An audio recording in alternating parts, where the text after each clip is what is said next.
Buenos días, hermanos. Dios os bendiga. ¿Podéis sentaros? ¿Me acompañáis al Evangelio de Marcos? Evangelio de Marcos, capítulo 4, versículo 35 al 41. Repito, ¿verdad? Marcos 4, versículos 35 al 41.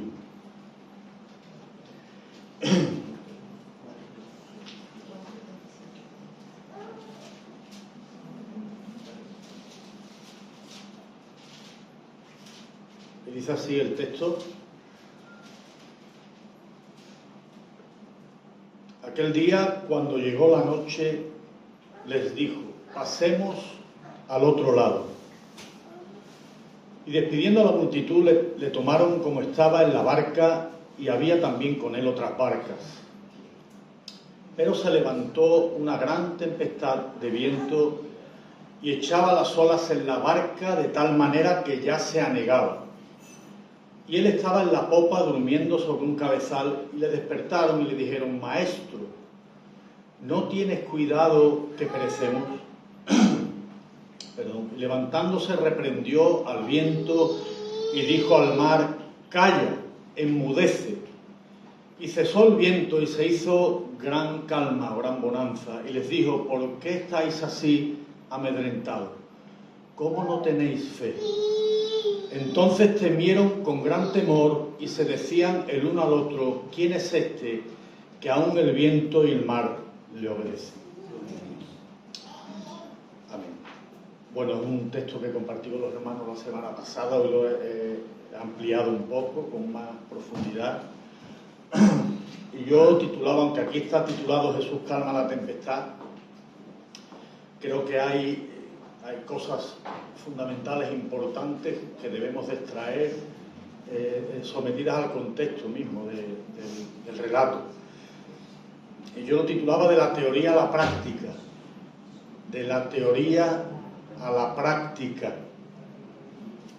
Mirando, como decía, el contexto, y después de observar el ministerio del Señor en estos primeros 4 capítulos, nos damos cuenta del despliegue del poder divino, del control del Señor sobre las enfermedades y los demonios. Pero además, también observamos en estos 4 capítulos de Marcos que anteceden a nuestro relato todo el despliegue de su sabiduría y toda su enseñanza. Y además, hermanos, su plena autoridad, como vemos en el capítulo 2, para perdonar incluso pecados. Y ahora, en este pasaje, en medio de una gran tormenta en el mar de Galilea, el Señor va a ir más allá, va a dar un paso más, porque va a extender su dominio también sobre la naturaleza e infundirá, como hemos visto, un temor reverente en el corazón de todos sus discípulos, que aterrados, ¿verdad? Aterrados, comienzan a desesperarse.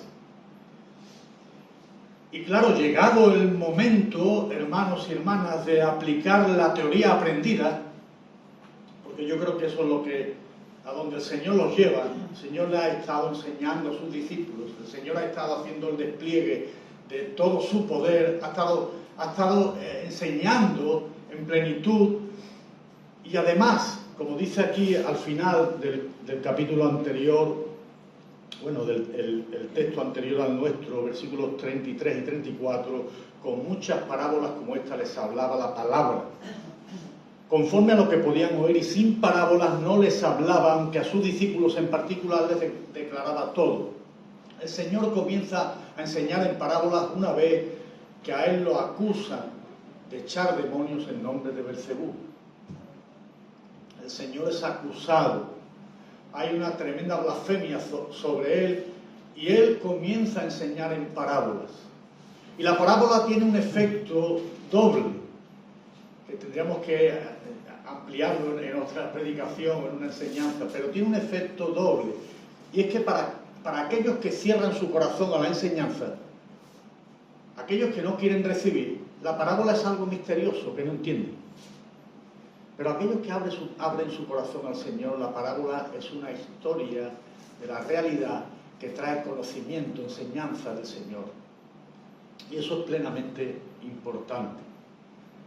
Por lo tanto, llegaba el momento de que toda la teoría enseñada a sus discípulos tenía que ser aplicada en medio de un evento terrible. Sus corazones, ¿verdad?, entran en pánico y el Señor les reprende por su falta de fe. Toda la teología que ellos habían aprendido fue tirada por la borda en un momento. Toda. Y todos sabemos, y seamos honestos, que la teoría no se lleva igual que la práctica. La teoría no se lleva igual que la práctica. Somos muy proclives a hablar, a decir, a versar, a, enseñar versículos de memoria, pero cuando llega el momento de la práctica, tenemos que decir que en muchas ocasiones nos derrumbamos y no aplicamos lo que hemos aprendido del Señor. Eso es lo que hoy vemos aquí. Yo recuerdo, vosotros recordaréis que todos lo habremos experimentado cuando sacamos el carnet de conducir. Aprendemos primero la teoría, que bien, el semáforo en rojo, tengo que parar en un ceda al paso, tengo que meter el embrague, primera, segunda, todo este tipo de cosas que son teoría, pero que en sí cuando son llevadas a la práctica no resulta tan fácil, tan sencillo. Muchos de nosotros, no yo, pero muchos de nosotros hemos suspendido la primera o la segunda o la tercera y nos cuesta trabajo. Cuesta trabajo manejar el vehículo, pero la teoría estaba bien aprendida. Y esto es lo que aquí estaba ocurriendo. Recuerdo también de joven, cuando empecé a trabajar de camarero, me explicaban, el café se hace así, prénsalo, tal, después toma la bandeja, toma, lo llevas así, pero hermano, no prensaba bien el café, salía más agua que café. Cuando cogía la bandeja, pues se me caían los vasos, en fin, un desastre, ¿no? Pero sí, la teoría la entendía perfectamente. Y aquí, más allá del clásico que observamos en este pasaje de que el Señor calma nuestras tormentas, ¿no? Todo el mundo, pues, es dado a decir, el Señor Jesús, cuando entramos en pánico, Él calma nuestras tormentas, ¿no? Yo creo que es una gran verdad que el Señor calma nuestras tormentas, pero creo que este texto en particular pretende enseñarnos mucho más de Jesús que de nuestra cobardía y falta de fe, como vemos aquí, ante muchos acontecimientos de nuestra vida.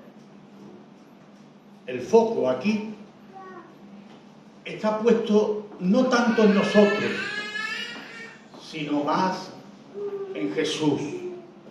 Está puesta en su plena soberanía, está puesta el foco sobre su poder, sobre su firmeza, sobre su cuidado. Hermanos, Dios es fiel a sus promesas. Él siempre aplica su teoría, a diferencia de nosotros.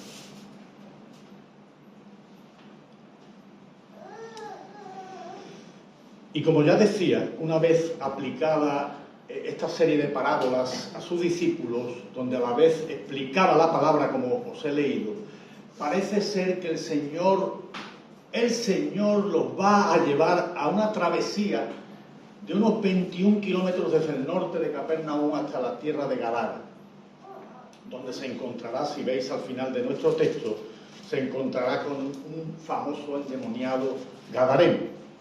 Del norte al sur, 21 kilómetros. De largo el mar de Galilea, de ancho 13 kilómetros. Estamos hablando, hermanos, de una extensión como de aquí a Sanlúcar aproximadamente, de largo y de ancho como de Jerez a Cádiz. Enorme. Un mar enorme. en unas condiciones, hermanos, que no son los barcos o las barcas náuticas que tenemos hoy. Eran unos barcos a vela, y una travesía de 21 kilómetros pues tenía su tiempo. Y parece ser aquí que fue casi toda la noche. Viendo esta narrativa, la he dividido en 4 escenas para que nos quedemos mejor con la trama. Y he titulado el versículo 35 y 36, la orden. Versículos 35 y 36, esta escena se llama la orden. El versículo 37 y 38, pánico y arrogancia en medio de la tempestad. Versículos 39 y 40, poder y una pregunta desafiante. El versículo 41, temor y una pregunta con interrogante. Había cosas que hacer. Esta primera escena, la orden del Señor, versículos 35 y 36, había cosas que hacer en el sur. Y el Señor se encaminaba hacia allí. Como os he dicho, había que abordar una escena con un endemoniado gadareno, el cual tenía la misión, por supuesto, de predicar después el Evangelio a sus familiares, amigos. También la hija de Jairo es sanada. Una señora que toca el manto del Señor, también por fe, es sanada. Se acentúa mucho la fe en estos versículos y en estos capítulos. El Señor da la orden, como vemos aquí, aquel día cuando llegó la noche, Él les dijo, pasemos al otro lado. El Señor da la orden, hermanos, y sus discípulos van con Él en la barca, están allí, hay varias barcas también. La pregunta que podemos hacernos aquí es si va a ser esta travesía parte del adiestramiento práctico de sus discípulos, o también iba a ser puesta a prueba la fe de sus discípulos. Hermanos, como ya antes os dije, Dios siempre aplica su teoría, Dios siempre la aplica. El Señor no hace caprichosamente las cosas como a veces nosotros, sino Él las hace sabiamente. Proverbios 2, 6 y 7 nos dice, porque el Señor da la sabiduría y de su boca viene el conocimiento y la inteligencia. Él provee de sana sabiduría a los rectos. Y aquí vemos la orden del Señor, la plena soberanía del Señor Jesucristo, sobre todo, y aquí, sobre la tierra que estaba pisando, Capernaum, y sobre el mar que navegaba. Él era el soberano, Él era, hermanos, el dueño o propietario de toda la zona y más allá. Daniel hace una clara referencia a esto en el libro de Daniel, capítulo 4, versículos 34 y 35, y habla de Dios. Y dice que su dominio, el dominio del Señor, es sempieterno, su reino por todas las edades. Todos los habitantes de la tierra son considerados como nada, y Él hace según su voluntad en el ejército del cielo y en los habitantes de la tierra, y no hay quien detenga su mano y le diga, ¿qué haces? ¿Quién podría detener aquí los planes de Jesús, hermano?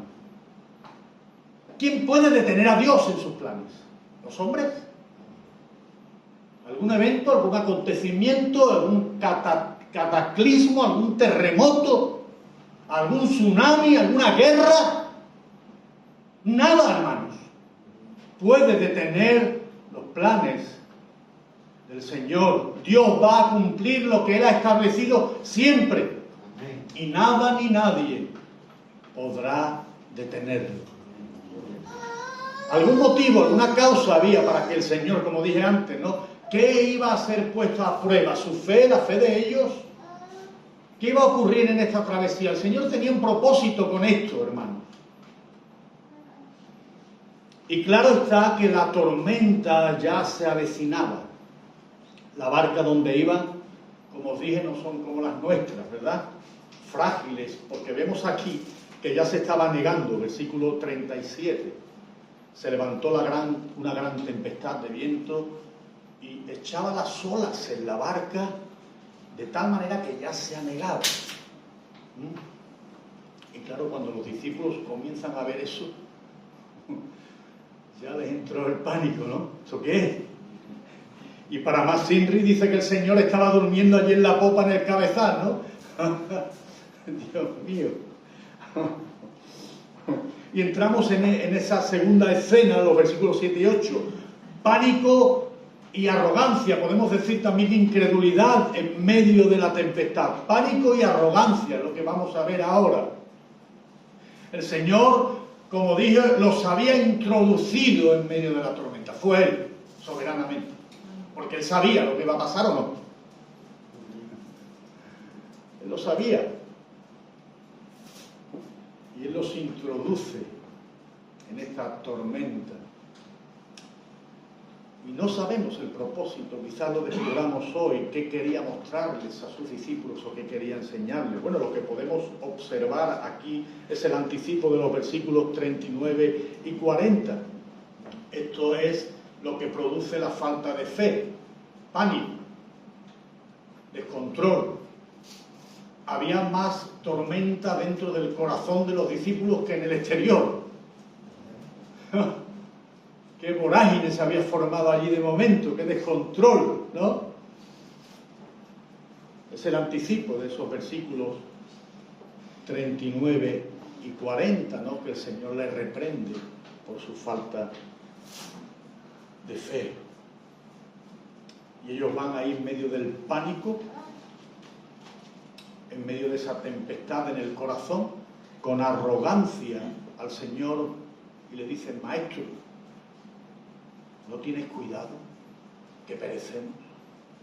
Yo me imagino que lo dirían con un tono elevado, arrogante, ¿no? Como gritando quizás. En Mateo dicen: Señor, parece que hay un momento de descontrol total. Maestro, no tienes cuidado, porque perecemos, nos hundimos. Parece que aquí se acaba todo. Y hermanos, el miedo, quiero deciros una cosa, el miedo, el temor, es legítimo.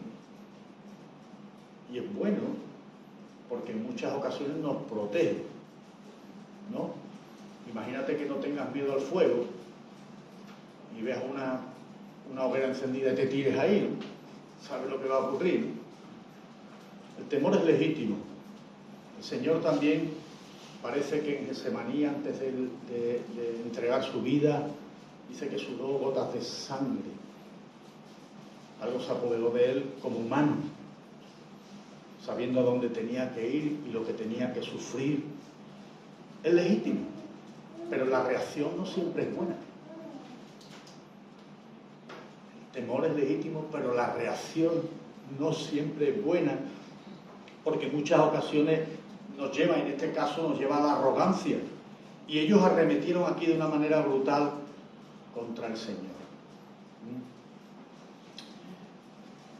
¿Qué pasa, Señor? ¿Es que vas a permitir que nos hundamos? Que todo termine aquí, que sea lo último que vivamos, aquí en una barca. Qué ceguera, hermano. Qué falta de fe, qué irrespetuosos fueron con Él. Perdieron el control y la tormenta que había en sus corazones ya los había hundido. Pero el Señor es tan bueno, hermanos, tan misericordioso, tan bueno, que esto nos lleva a nuestra tercera escena, versículos 39 y 40, poder y una pregunta desafiante, ¿no? Ante esta insolencia de los discípulos, el Señor podría habernos mantenido, digo yo, allí un ratito en el agua, o haber permitido que cayeran, incluso que se hundieran un poquito. Pero el Señor inmediatamente, tan bondadosamente, tan bueno, se levanta allí, reprende al viento, le dice al mar: calla, enmudece, porque como dije antes, Él era el propietario de esos mares. Él era el soberano de aquella tierra y de toda la tierra, hermano. Es el creador junto al Padre y con el Espíritu Santo. Es el creador del universo, hermanos, y su creación a su voz le obedece. El Salmo 24, 1 y 2 dice: del Señor es la tierra y su plenitud, el mundo y los que en él habitan, porque él fundó sobre los mares y la afirmó sobre los ríos. Y fijaos lo que dice el Salmo 89, 9. El Salmo afirma: tú tienes el dominio sobre la braveza del mar. Cuando se levantan sus ondas, tú las sosiegas. Parece que estamos viendo en el Salmo 89 al Señor actuando, ¿verdad? Diciéndole al mar: calla, enmudece. Es otro anticipo que la palabra nos da. Vemos la plena soberanía del Señor Jesucristo, el poder desplegado con más intensidad, hermanos, y unos discípulos allí acobardados, ¿verdad?, arrinconados, pensando que todo se había acabado, y el Señor tomando el control de la situación, como siempre, como siempre.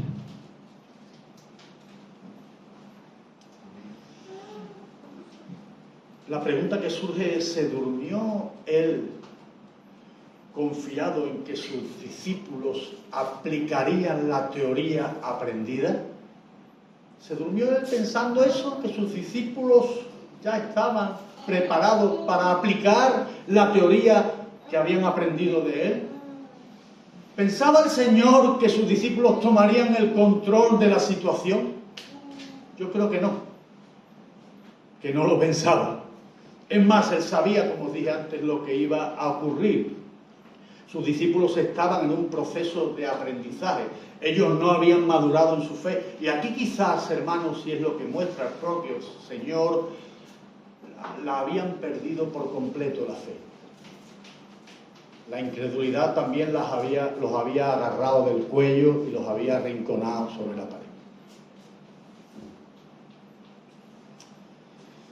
Y debemos de reconocer que lo ocurrido aquí con sus discípulos, con un conocimiento del Señor limitado, podemos decir en este contexto. Ellos tenían un conocimiento de Dios limitado. Ahora le tenía que explicar las parábolas para que la entendieran.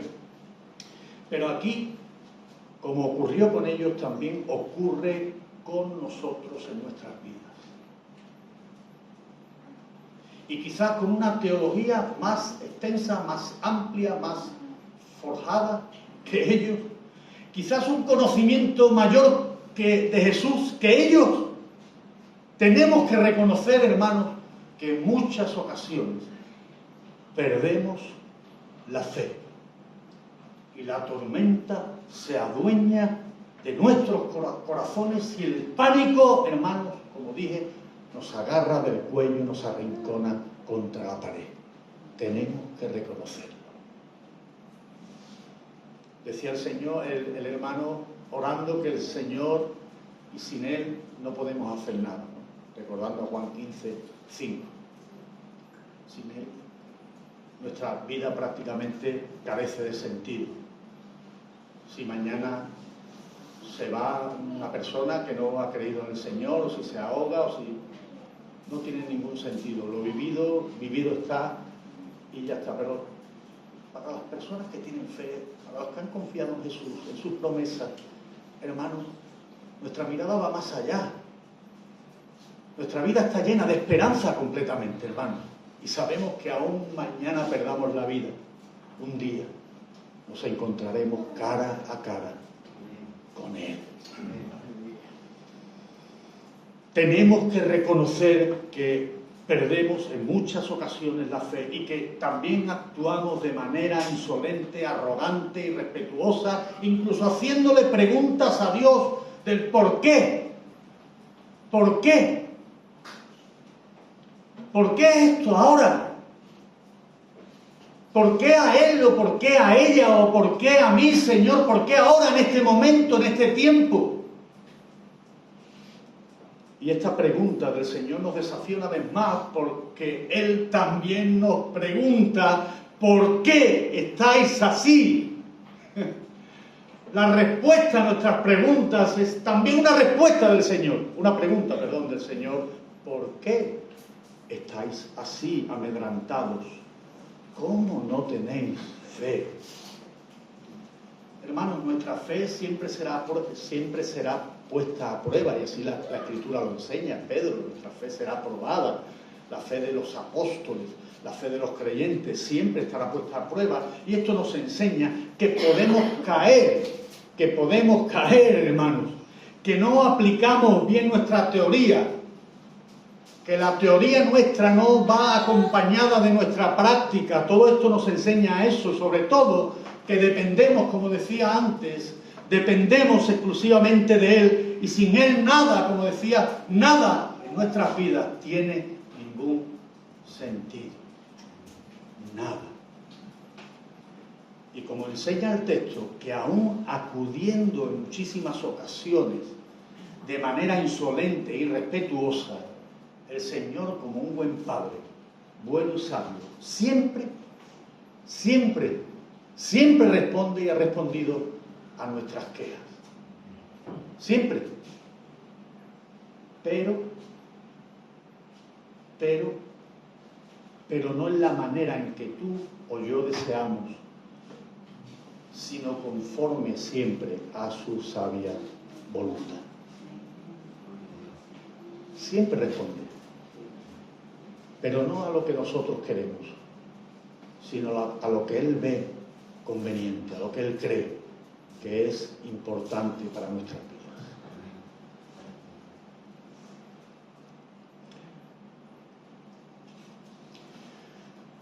La pregunta esta del Señor nos lleva a nuestra cuarta y última escena.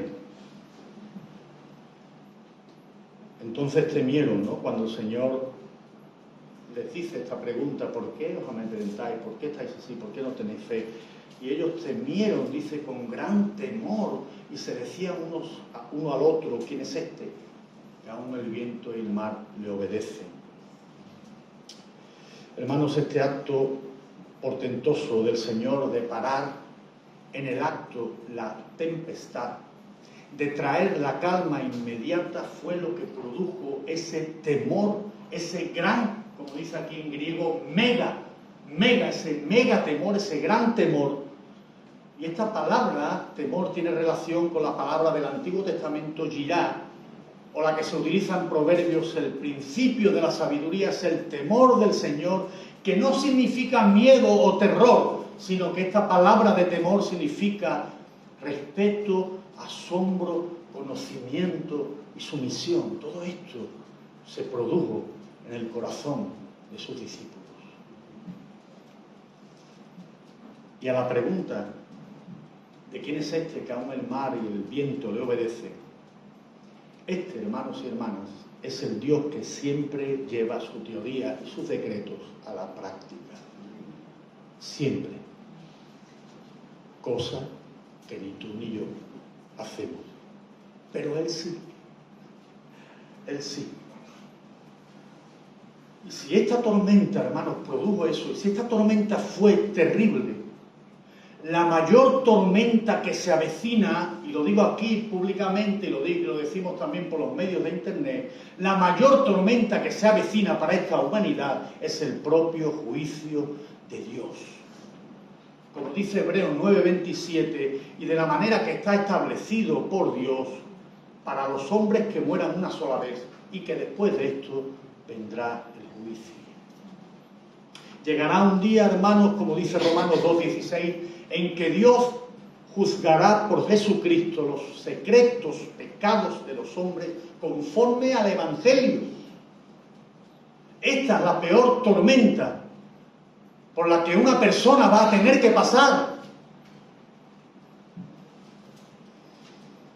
Como ya dije antes, hermanos, Dios no hace las cosas caprichosamente. Dios es justo y santo, y la infracción de su ley ha de ser juzgada. El pecado, como dice Juan en su primera epístola, es la infracción de la ley. Infringir la ley es pecar contra Dios. Y hermanos míos, No hay escapatoria a esta gran tormenta que se avecina, lo digo a jóvenes, mayores, ancianos, a todos. La tormenta del gran juicio de Dios se acerca, hermanos. Y no hay escapatoria a esta tormenta, excepto por este glorioso Evangelio de Jesucristo que nosotros predicamos. El anuncio que el propio Señor hace aquí en Marcos, en el capítulo 8, 31 y 32. Y Él comenzó a enseñarles, dice la palabra, que le era necesario al Hijo del Hombre padecer mucho y ser desechado por los ancianos, por los principales sacerdotes, por los escribas y todos. Él fue desechado por todos. Aún, como decía el hermano, abandonado por el Padre. Quedó pendido entre el cielo y la tierra. El cielo lo escupía y la tierra igual. Quedó pendido, nadie lo quería.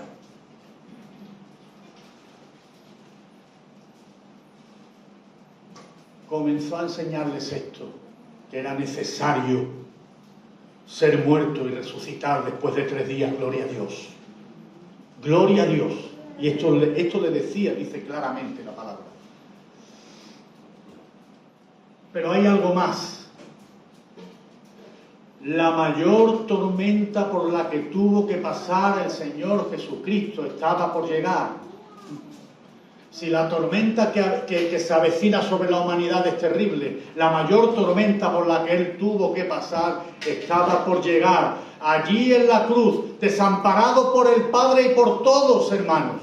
Allí Él recibió el castigo para que tú recibieras el perdón. Isaías 53:5 dice: mas Él fue herido por nuestras rebeliones, Él fue molido por nuestros pecados, por darnos la paz, cayó sobre Él el castigo, como decía bien el hermano y lo expresaba, sobre Él cayó el justo juicio, la ira de Dios, hermano. Allí fueron juzgados nuestros pecados. Él se hizo maldito, como dice Pablo, por nosotros, por darnos la paz. Sobre Él cayó el castigo y por sus llagas nosotros fuimos sanados. El Señor Jesús pasó por la mayor tormenta que tú ni siquiera puedes imaginar. No tenemos noción de lo que allí ocurrió. No podemos imaginarnos. Pero Él lo pasó para que tú recibieras la calma y la paz con Dios por toda la eternidad. Como dice el apóstol Pablo, Romanos 5:1, justificados pues por la fe, tenemos paz para con Dios por medio de nuestro Señor Jesucristo. El Padre ha enterrado el hacha de guerra en Cristo, hermanos. Ya no está en enemistad con nosotros, contigo y conmigo, los que hemos puesto nuestra fe, nuestra sola fe en Él, en sus méritos, en su vida santa y justa, en su muerte, hermanos, en su resurrección, en este Evangelio que llena nuestro corazón de esperanza y hace que brote un cántico de alabanza cada día en nosotros. Él fue, como dice Romanos 5:1, el instrumento de Dios para la paz y el perdón de todos aquellos que creen y ponen la fe en su sangre. Mi pregunta ahora, como hemos visto aquí tantas preguntas, mi pregunta que te hago hoy es: ¿qué vas a hacer hoy? ¿Qué vas a hacer hoy? Ninguna de las tempestades por las que has pasado en tu vida la puedes comparar con la tempestad que un día vas a enfrentar ante el juicio de Dios. Ninguna. Pero si Jesús va en la barca de tu vida, las cosas cambian. Si Jesús va en la barca de tu vida, las cosas cambian, porque Él calmará esta tempestad de juicio. Hoy te ruego y te pido que vengas a Cristo en arrepentimiento y fe. Hoy no lo demores más. Ya estamos viendo los nubarrones. Ya vemos que el tiempo se acerca. Ven hoy, ven hoy al Señor Jesucristo y la calma de Dios se instalará en tu corazón por toda la eternidad. Que Dios te bendiga.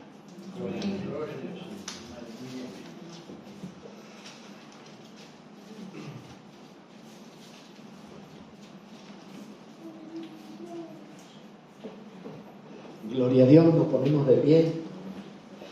Ven a los pies de Jesús. Ven. Si aún no ha venido, ven a los pies de Jesús. Y si estás pasando por tribulaciones, ven a los pies de Jesús. Él cambia tu tormenta, tu tempestad, tu incomprensión, tus temores, tus preguntas, todos los porqués. Él tiene respuesta para todo.